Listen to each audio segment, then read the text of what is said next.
Nahmaduhu wa nusallimu ala rasulil karim amma ba'd. Qala Allah ta'ala fi kitabil karim. A'udzu billahi minasyaitonir rajim. Bismillahirrahmanirrahim. Wal 'asri innal insana lafi khusrin illa alladziina aamanu wa 'amilus solihati wa tawassaw bil haqqi wa tawassaw bis sabr. Wa qala ta'ala wa takum minkum ummatun yad'una ilal khairi wa ya'muruna bil ma'rufi wa yanhauna 'anil munkar wa ulaika humul muflihun. Wa qala Nabi sallallahu alaihi wasallam jadidu imanakum kila ya Rasulullah wa kaifa jadidu imanana ala Rasulullah sallallahu alaihi wasallam aktsiru min qawli la ilaha illallah. Sadaqal azim wa sadaqal rasul karim kama qala Rasulullah sallallahu alaihi wasallam.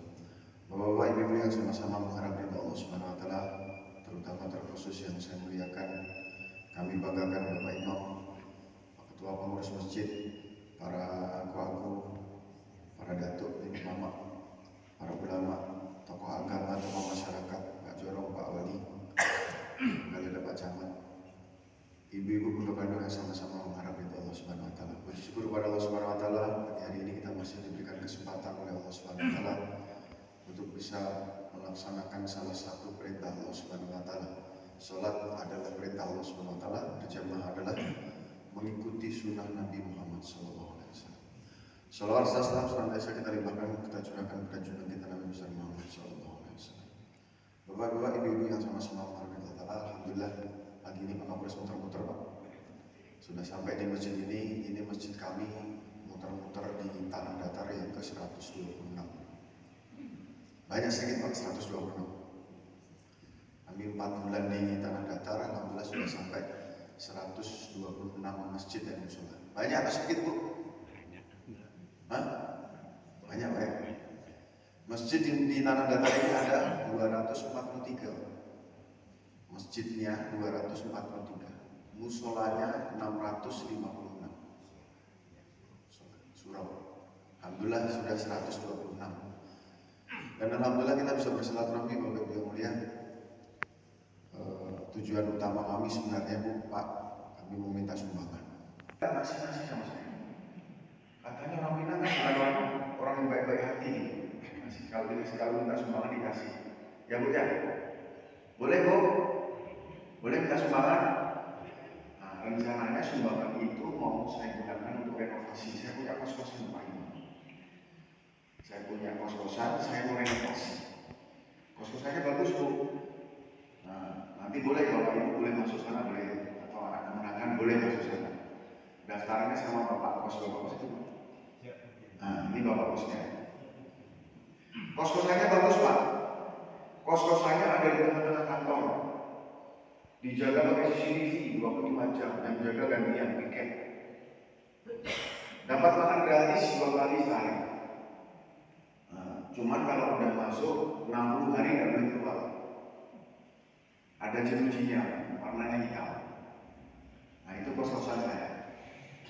Rencananya mau saya renovasi, saya perbesar supaya daya tampungnya lebih banyak. Karena sekarang peminatnya banyak Pak. Peminatnya banyak. Ini mau saya renovasi karena mereka kalau di dalam itu penghuni kos yang sekarang itu kalau tidur seperti ikan pepes dijejir-jejir Pak. Sudah nggak muat. Anak kemenangan yang ada di sana itu sudah nggak muat kalau tidur di dalam kos-kosan Pak Kapolres. Ini rencananya mau saya renovasi, maka saya minta sumbangan. Boleh Pak? Boleh Bu? Boleh? Supaya lebih luas, daya tampungnya lebih banyak, orang lebih banyak yang masuk gitu. Mau saya renovasi. Boleh Pak? Boleh? Boleh. Alhamdulillah tidak boleh. Yang kemarin nggak boleh semua. 124 masjid, 125 masjid kemarin nggak boleh Pak.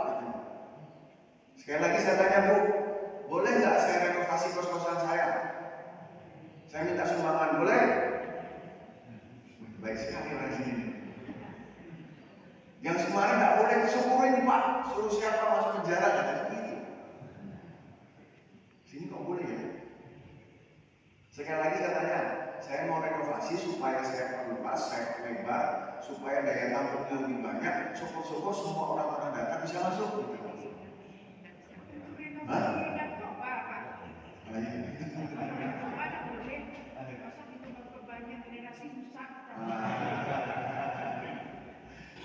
Boleh nggak saya minta sumbangan jadinya? Jadi Tugas utamanya keberhasilan polisi itu mengosongkan penjara atau memenuhkan penjara? Memenuhkan penjara atau mengosongkan penjara?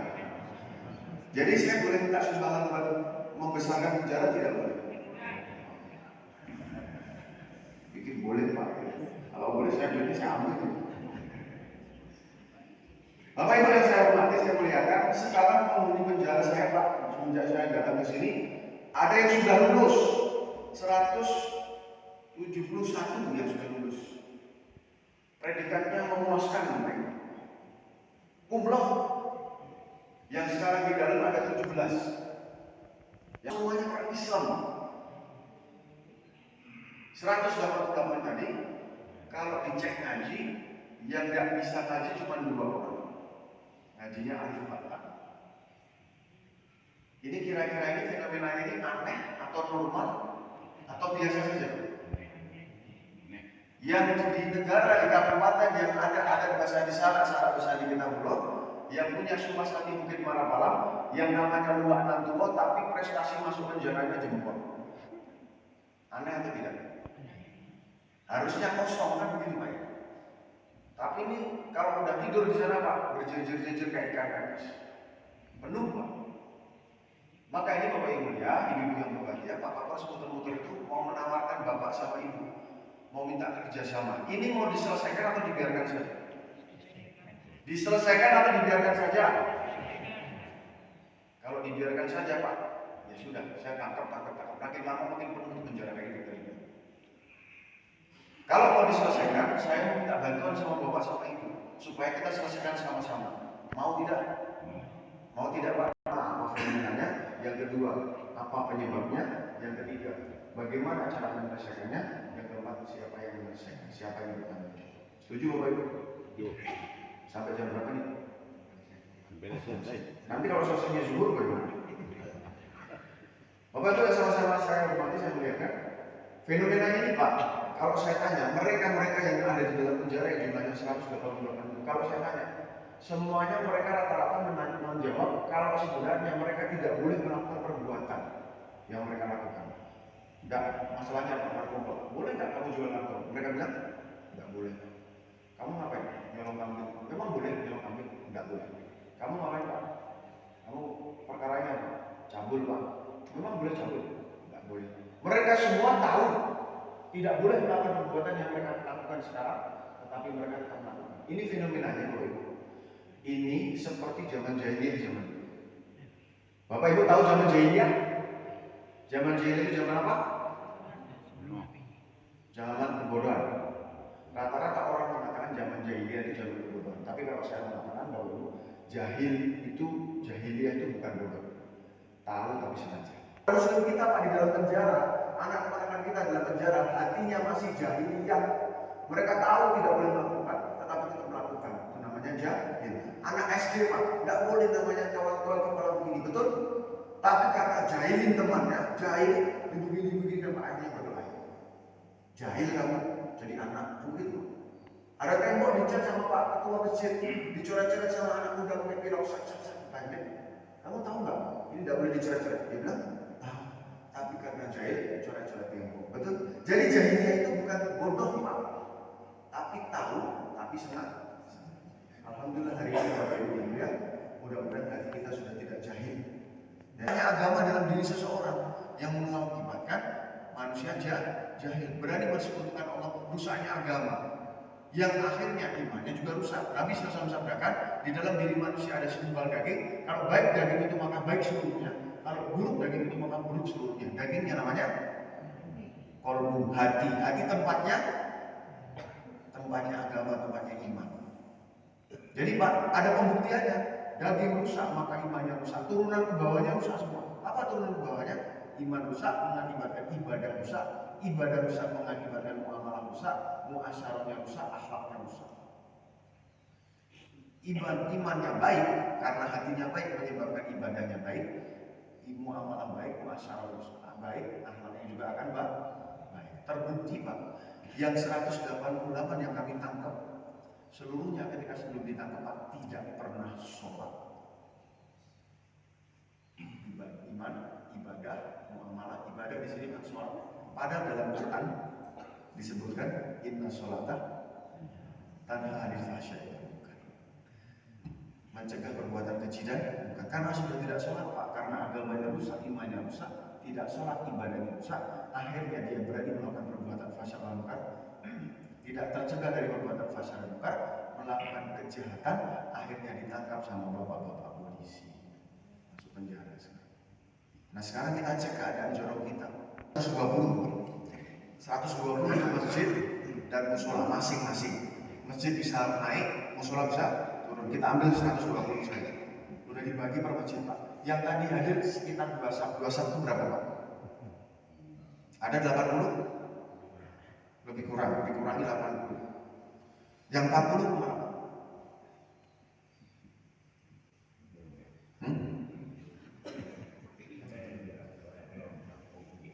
Ada yang di rantau, ada yang di kampung. Berapa yang di kampung di rantau? Pertanyaan terakhir saya Pak, apakah Bapak yakin di Jorong ini semuanya sudah sholat? Apakah Bapak yakin masih ada yang tidak sholat di kampung kita? Karena rata-rata Pak 125 masjid yang saya lalui, rata-rata tertulis di depan pintu sana, masjid hanya untuk laki-laki umur 40 tahun ke atas. Betul Pak? Pemudanya mana sekarang? Nah, cuma satu itu pemuda, 2. Yang lain pemuda angkatan 65, betul? Ada yang masih tidak sholat Pak di sini? Ada? Ada? Jangan salahkan siapa-siapa kalau di Jorong Bapak ada penjahat. Inna sholata tanha 'anil fahsya'i wal munkar. Betul? Betul Bu? Jangan salahkan siapa-siapa kalau di Jorong ini di kampung ini ada penjahat. Pengedar narkoba, orang yang suka LGBT, orang yang suka tawuran, membunuh, mencuri, dan lain sebagainya. Karena apa? Tidak sholat. Inna sholata tanha 'anil fahsya'i wal munkar. Terbukti Pak. Kemarin kami tangkap satu pelaku narkoba, datang satu pemuda Pak, yang Bapak tangkap kemarin tetangga Jorong saya. Maka yang perlu kita selesaikan yang ini Bapak Ibu. Pak Kapolres mengajak menyelesaikan ini. Jangan sampai Jorong ini nanti jadi penghuni kos-kosan saya. Yang bisa Bapak lakukan ini. Betul Bapak Ibu? Maka caranya bagaimana sekarang? Fenomenanya sudah ketemu, penyebabnya sudah ketemu. Sekarang caranya adalah jangan sampai di Jorong Bapak ada orang yang ketangkap polisi. Caranya apa? Kembalikan ketaatan mereka kepada Allah Subhanahu wa Ta'ala supaya mereka tidak menjadi orang jahat, supaya hatinya baik, supaya imannya baik, ibadahnya baik, muamalah masyarakat baik. Bagaimana caranya? Kembalikan mereka ke masjid, kembalikan ketaatan mereka kepada Allah Subhanahu wa Ta'ala. Karena orang jahat itu hatinya rusak, imannya rusak. Betul Bapak Ibu? Nah, itu yang jadi masalah. Yang sekarang Pak Kapolres mau ajak Bapak Ibu sekarang itu disuruh balik ke Sunowa. Disuruh balik ke Sunowa. Maka jangan sampai ada orang di Jorong ini yang tidak sholat meskipun cuma satu orang. Setuju Bapak Ibu? Satu orang bahaya Pak. Satu orang saja bahaya yang tidak sholat. Dia jadi penjahat. Kemarin tahun, betul? Betul Pak, Bu? Bagaimana resikonya orang kalau tidak sholat? Nabi SAW sabdakan, satu kali tidak sholat dengan sengaja, maka dia akan masuk dalam neraka selama satu hukum lamanya 80 tahun. 80 tahunnya 80 tahun akhirat, satu hari akhirat sama dengan 1000 tahun di muka bumi. Maka ulama mengatakan satu sholat yang ditinggalkan dengan sengaja, dia masuk dalam neraka, kecewanya selama 280.800.000 tahun. Nah ini di sini masih ada orang yang nggak sholat Pak, bakal masuk neraka. Apa balon, bakal calon masuk neraka. Nah kalau itu ada kemenangan Bapak Ibu bagaimana? Kok dibiarkan saja? Yang kedua Bapak Ibu ya, makanya jangan dibiarkan Pak masuk neraka. 280.800.000 tahun. Yang kedua, Bapak kita sama-sama berpikir.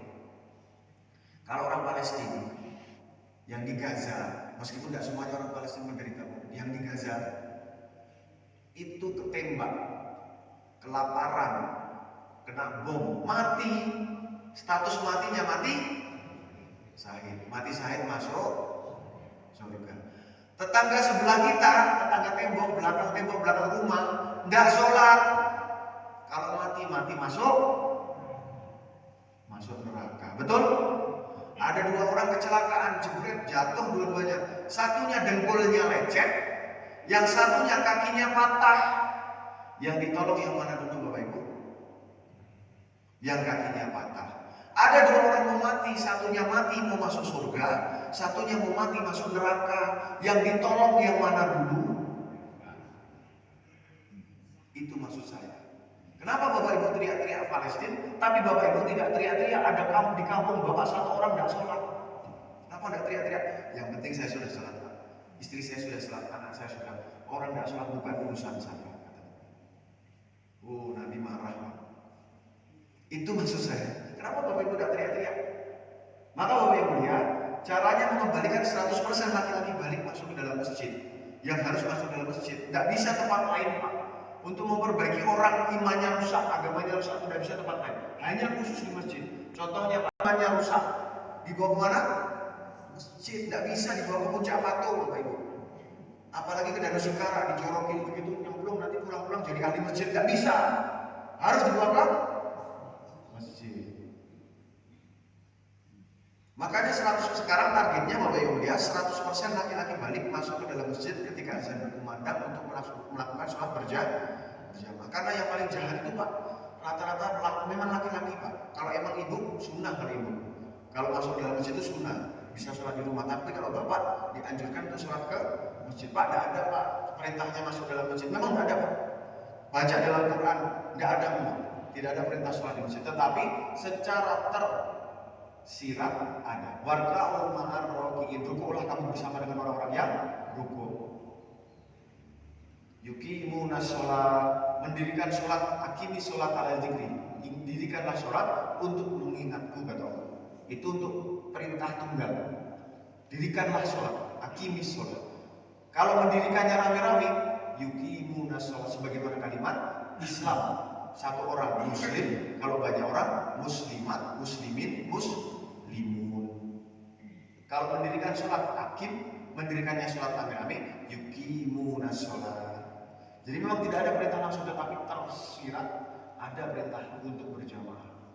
Maka 100% laki-laki balik masuk dalam masjid, caranya adalah dengan dijemput Pak. Tidak bisa pakai mic, tidak bisa pakai WA group masjid raya Salimpong misalnya.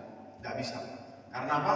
Saudara muslim kita ini sekarang keadaannya dalam keadaan buta hatinya. Orang lihat masjid tapi tidak bisa mampir ke masjid, tidak bisa datang ke masjid. Bukan matanya yang buta tetapi hati. Orang mendengar azan tidak bisa datang ke masjid, bukan telinganya yang tuli tetapi hati. Hati-hati manusia, mata-mata manusia sekarang buta, tidak buta dan tidak tuli, tetapi yang buta dan tuli adalah hati.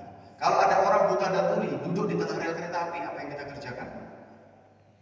Ditolong. Caranya diangkat. Kalau tiba-tiba diangkat ngamuk dia Pak, karena tidak tahu siapa bapak, karena dia buta. Cara paling baik adalah bapak datang ke sana, dielus-elus punggungnya pelan-pelan. Dia tahu nih ada yang perhatian sama dia, ada yang sayang sama dia, betul? Baru setelah itu diangkat pelan-pelan, baru dipindahkan. Saya ulangi, datang ke sana, jangan pakai mic. Mas, sebentar lagi ada kereta api Mas, minggir dari situ Mas, nanti ketabrak. Bisa? Tidak bisa karena buta dan tuli. Pakai handphone? Tidak bisa juga karena dia buta dan tuli. Di telepon? Tidak bisa karena buta dan tuli. Cara terbaiknya menurut logika akal yang sehat, datang ke sana, dielus-elus punggungnya supaya tahu siapa, ada orang yang sayang sama dia, diangkat pelan-pelan baru dipindahkan. Cara terbaik supaya saudara muslim kita yang buta dan tuli hatinya untuk masuk ke dalam masjid bagaimana? Datang ke sana, bahasa sininya Pak dijapui. Bawa lamang tapai, makan bersama, azan berkumandang, bawa Allah udah makannya, kita selesai makannya, selesai makan, baru kita ke masjid juga nggak sholat, marah dia karena dia buta dan tuli, maka dipelus-pelus punggungnya. Besok tidak datang lagi Pak, besoknya bawa goreng pisang, tidak datang lagi Pak, bawa sate padang, terus begitu sampai dia mau datang ke masjid, harus dijauhi. Nah makanya Bapak Ibu lihat, ini cara door to door ini Pak, mendatangi setiap muslim itu bukan caranya kita. Ini caranya Nabi. Ini sunnah Nabi Muhammad SAW. Jadi kalau Bapak Ibu tidak membuat ini kerja, tidak membuat ini program door to door masuk ke dalam masjid menjemput saudara muslim kita, maka sama dengan Bapak Ibu tidak menjalankan sunnah Nabi Muhammad SAW. Tidak, bukan kerja saya. Tidak boleh ngomong begitu Pak. Karena kerjanya Nabi door to door. Nabi zaman dulu door to door Pak. Dari kampung ke kampung yang lain, dari jorong ke jorong yang lain, dari hati ke hati yang lain. Harus door to door. Kalau tidak Pak, bahaya. Bapak pun orang Padang, ibu orang Padang, punya klub bola namanya Semen Padang, betul? Warna kaos bola merah, betul? Warna kaosnya merah. Saya orang Jakarta, punya klub bola namanya Persija Jakarta Pak, warna kaosnya oranye. Oranye sama merah tanding di Padang, di Stadion Kiai Haji Agus Salim. Bapak ibu datang pakai kaos merah, teriaknya hidup Semen Padang. Saya datang pakai kaos oranye, teriaknya hidup Persija Jakarta. Bayangkan kira-kira kalau Bapak datang pakai kaos merah, teriaknya hidup Persija. Apa yang terjadi Bapak Ibu? Pulang tidak selamat Pak. Bapak diinjak-injak. Pengkhianat dibilang. Kenapa? Karena tidak sesuai antara kaos dan ucapan. Betul Bapak Ibu? Pengkhianat nih. Masa kaosnya merah, teriaknya Persija. Itu gara-gara kaos sama ucapan berbeda. Bagaimana nanti Bapak Ibu kalau ketemu sama Nabi dalam keadaan pikirannya berbeda? Nabi bilang mati, Bapak Ibu tidak bilang mati. Bapak Ibu bilang piti. Betul? Yang hari-hari Bapak risaukan, hari-hari Bapak pikirkan, hari-hari kita pikirkan, hari-hari kita risaukan, hari-hari kita doakan kan piti Pak. Ya Allah piti rezeki Allah. Ya Allah piti rezeki, kan begitu Pak ya? Sedangkan Nabi hari-hari berpikir ummati, hari-hari mendoakan ummati, hari-hari bergerak door to door ummati, hari-hari risau ummati, kita risau doa bergerak untuk piti. Ketemu di Telaga Kausar mau dikasih minum sama Nabi, Nabi tahu loh kok piti, jadi tidak kita masuk surga kira-kira Pak. Malah sama Nabi, naudzubillah bisa-bisa dibilang pengkhianat. Munafik. Balik ke Suro itu punyanya orang Minang. Anak dipanggul, kemenakan dibimbing, orang kampung dipatengankan, anak disayangi bawa ke rumah, kemenangan disayangi bawa ke surau. Di mana Pak anak kemenangan sekarang? Ada Pak? Yang ada anak kemenangan umur 60 Pak, anak kemenangan umur 50, anak kemenangan yang 17 sampai 30 nggak ada. Ada Pak? Padahal mereka harusnya masuk ke dalam surau, betul? Di mana sekarang mereka? Mereka tidak ada di masjid. Mereka juga tidak ada di rumah. Mereka adanya di lampau. Akhirnya mereka tidak belajar agama di masjid, tidak belajar agama di rumah, mereka belajar dari sini. Dari setan gepeng Pak. Akhirnya apa? Kacau semuanya. Melakukan perbuatan kejahatan, akhirnya ditangkap sama polisi. Harusnya mereka masuk dalam surau. Kalau mereka sudah masuk dalam surau, mereka diajari sama bapaknya. Mereka diajari sama mamanya yang datuk, yang ustadz, yang ulama. Mereka diajari sama orang kampung di dalam masjid. Apa yang diajari? Yang pertama agama. Agama itu apa? Tauhid, kalimat la ilaha illallah Muhammadur Rasulullah, tidak boleh cacat tauhid. Yang kedua diajari faraid, fikih, sholat, zakat, puasa, sedekah, haji, umrah dan lain sebagainya.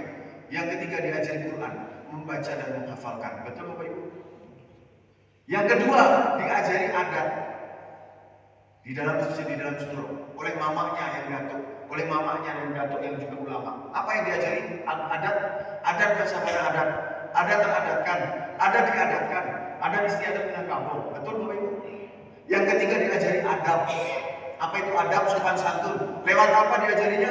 Lewat patah petitih. Nah, kamu tidak boleh manggil nama kamu, meskipun dia lahir 1 hari sebelum kamu, tetap kamu harus manggil kuda.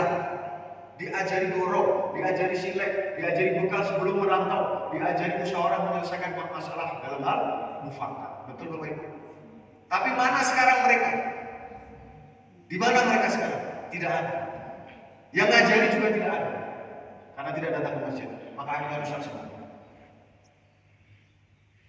Betul tidak Bapak Ibu? Maka Bapak Ibu ya, Pak Kapolres muter-muter mengembalikan perkara ini. Saya bukan orang Minang Pak. Saya orang Jawa Pak. Tapi sudah banyak saya makan lamang tapai. Jadi seperti saya sudah seperti orang Minang Bapak. Dan Pak Kapolres nggak rela, nggak ikhlas kalau ada bersandi syarat-syarat bersandi kita belum terinjak-injak karena kelakuan kita sendiri. Kembalikan itu. Caranya bagaimana? Balik dia ke surau. Balikkan mereka ke surau. Angkat kembali falsafah itu. Jemput mereka supaya 100% laki-laki balik masuk ke dalam masjid. Mereka mendapatkan pengajaran dari bapak, mama, dan juga orang kampung. Sampai mati Pak. Kerjakan terus. Yang ketiga yang paling penting, jangan pernah berpikir hasil. Orang mau tidak mau masuk ke masjid, orang menentang, orang suka, jangan hiraukan. Yang penting kerjakan saja, balikkan mereka ke masjid, door to door, jemput satu persatu. Orang innaka la tahdi man ahbabta walakin Allah yahdi man yasha. Muhammad, kamu datang berkali-kali kepada Abu Thalib, enggak bisa kamu ngasih hidayah. Yang ngasih hidayah bisa Pak ya? Kalau sekarang ada 80 Pak, berarti besok ada berapa? 160 Pak. 160 berarti lusa hari Sabtu ada berapa? Hari Minggu ada berapa?